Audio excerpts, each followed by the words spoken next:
proper wine for proper heroes. Yeah. Maybe I'm not the most pleasant man, I'll admit it, but...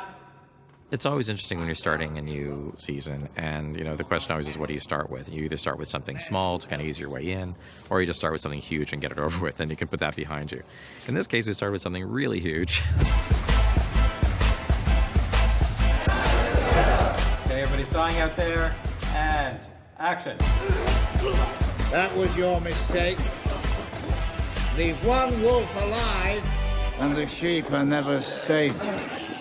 And I love that scene, because you come into this and you're like, wait a second, Walter Frey's dead. How is this possible? What's going on? I was thrilled that they'd made a full head prosthetic, which fitted my face, but I looked like David Bradley.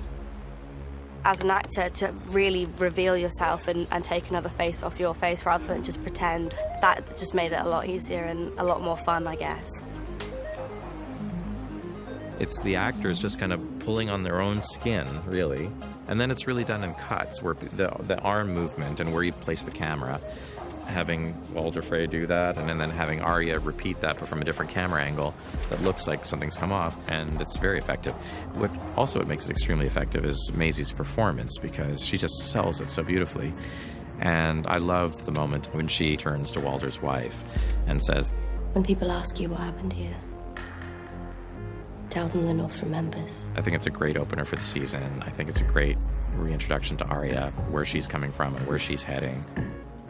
She realizes her power, and I guess, yeah, maybe there is the argument that you didn't have to kill the whole Frey army, but they weren't good news. I don't think we'll miss them.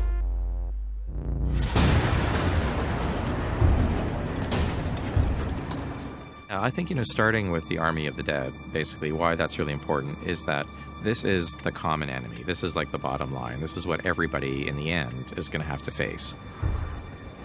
It's the enemy that is beyond all enemies. It's like the one thing that nobody really knows how to fight.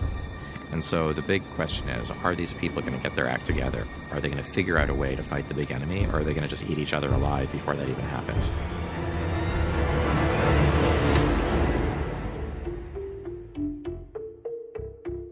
So the Zombie Giants this year, we've got 2 returning cast. We've got Ian White, and we've got Neil Fingleton, who was with us on season 4. They're similar makeups, but we have kind of interchangeable little bits and pieces, and we do a slightly different paint scheme. We can have different costume as well. So it's creating 4 different looks. So for the Whites, this year we decided that we'd up our game a little bit, and we've resculpted an awful lot of the zombies, their makeups. They're still very mix and match and generic, because we have a huge amount of stunt guys, but we just thought we would change things up and improve some of the sculpts.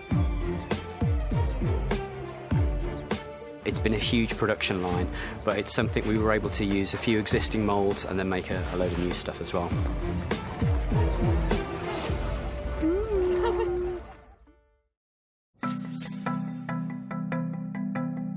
It's a pretty song.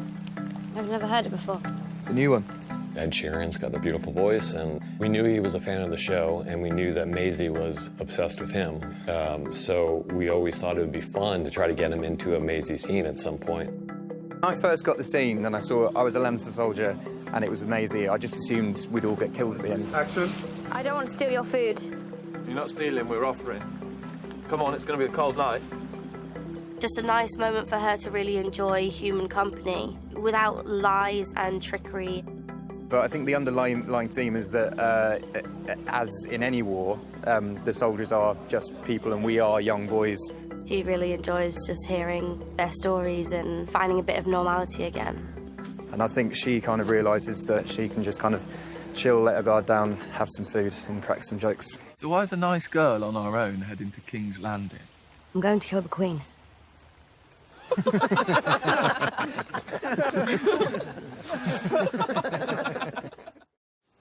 And then to High Garden? Then you go High Garden.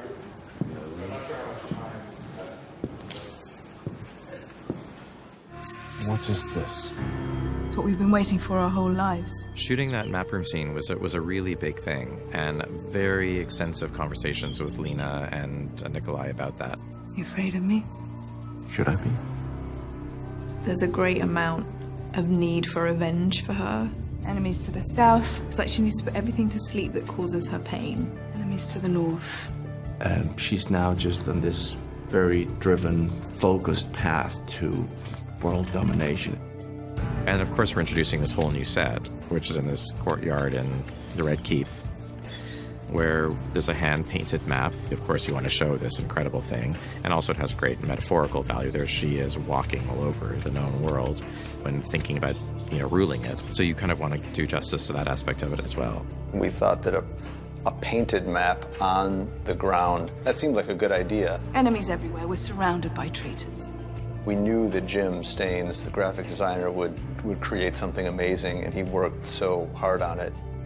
We wanted to have some allusion to the opening title sequence. And that just meant using some of the lettering, some of the imagery, and coming up with good colors, and then working it out basically on a computer. Then we had an image which we could print out, which was the right size. Had to do pseudo-medieval drawings of towns, lots of lettering, lots of conversation with the designer especially. Then we had two guys come in, Dave Packard and Greg Winters, who came in to actually paint the image that I had designed onto the floor. The man who is firmly but politely dismissed at the beginning of the scene by Jamie Lannister is indeed Jim Staines, who designed and created the map to begin with. I don't think being down on his knees for quite so long was as much fun as he thought it would be, but he did well. Very nice. Loved it. Okay, moving on. Seymour.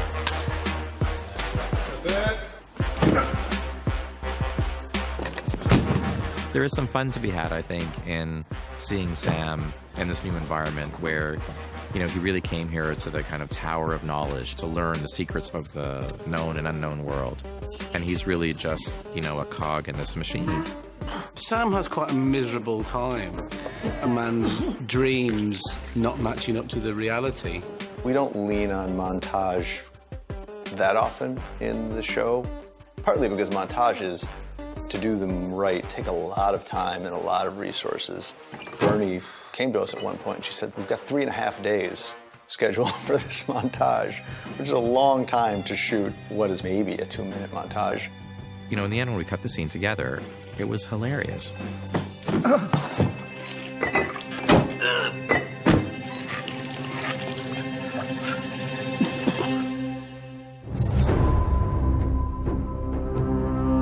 Going back to a place that created you and that was the beginning of you and the end of your family is kind of epic.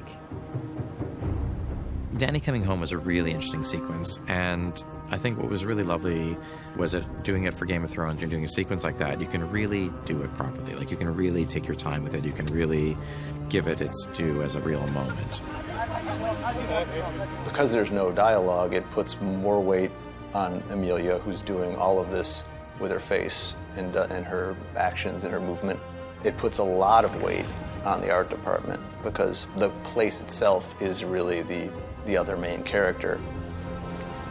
The space has to be something that Daenerys feels very connected to, where everything that she's heard about is suddenly somehow in front of her. That was exciting to do, and the locations that we shot in Spain for it were absolutely stunningly beautiful. We had to find somewhere that had a certain weight and power to it. And when we arrived at Zumaya Beach, the geological formations there are so unique and so special and so interesting that they have a weight to them that I think none of us could ignore. Actually, quite often, we have to split location for the same scene. The end result was that we decided that we could do most of what we wanted to do in 2 locations, split between Spain and Northern Ireland. The arrival is shot in Zumaya. You then get up onto the platform, go up a set of stairs, and then we're on stage here in Belfast. And then once she goes through those doors here, then you pick her up again in San Juan, where she goes up the steps to the castle. Those locations together informed for me the whole design of Dragonstone. And it all came from those really unique rock formations, which are so, so special and very unique just to that part of the world.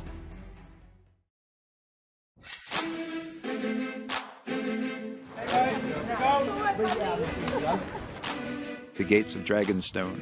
It's probably going to be on film for about 30 seconds, but so much detail and work went into this set. 2 giant dragon heads were carved by our sculpting team, with the most beautiful, big, massive doors that were designed and built here.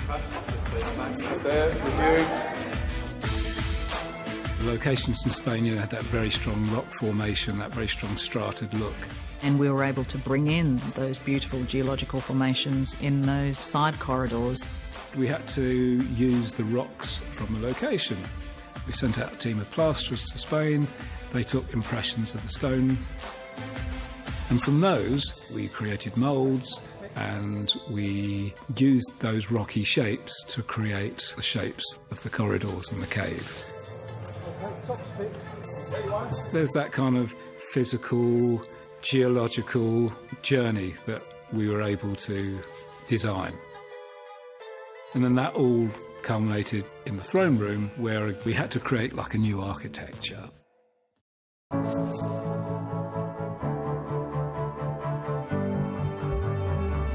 It's a lot of work. It was very, very labour intensive. I can do without looking.